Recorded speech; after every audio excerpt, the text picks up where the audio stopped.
Hello Philippines and hello world!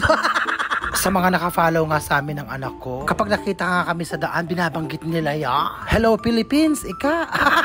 Kakaloka. Magandang araw po sa ating lahat. Sana po ay lagi tayong masaya araw-araw. Para maganda ang pasok ng blessings, gano. Dapat din laging maayos sa katawan. At laging mabango. Diba, super emote ang ganda ko dyan. Kibera sa mga nakatingin sa akin. Binibidyo ang sarili. So ayan nga, at papasok na rin ako sa aking trabaho. At sana po, Lord, bigyan niyo po ako lagi ng lakas ng katawan para magampan ko po ang aking tungkulin. Tulad nito, pampalakas, isa, charot.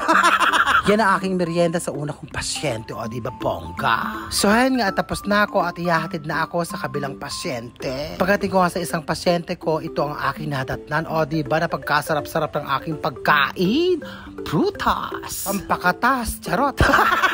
At hen nga, at babiyahin na ako sa kabilang pasyente. Welcome, Gapan City, Nueva Ecija, o diba? Napakaganda ng kanilang karatula. Pagkatapos ko ang magpasyente yan, heto naman ang pinakain nila sa akin, o diba?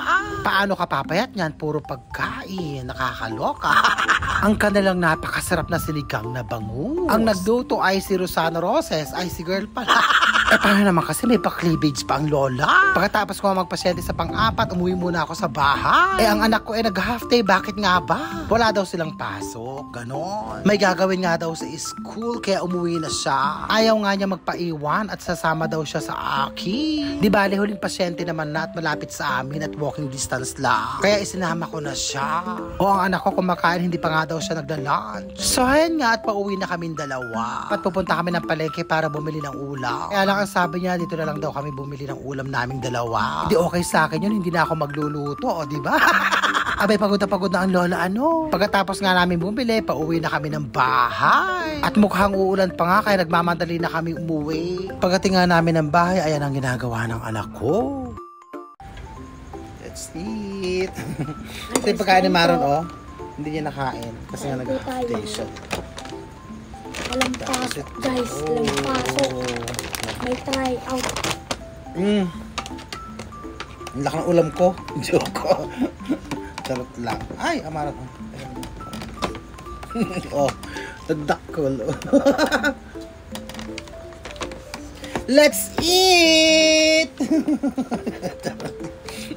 Mangantay, oh, anong ulam niyo dyan? Ang laki, oh, grabe, oh. Ay, ba't na? Wala silang pasok kasi nga, ano, nag-garden? Gardening. Just nag-try out. Try out daw. Hindi siya. Saan diyan? Nasali badminton. Pero marami sila umuwi. Umuwi naman kayo lahat? Hindi. Yung ano lang mga ano? Oo, nag-garden. Maraming salamat po sa lahat sa support sa amin. Hi guys. I love you all.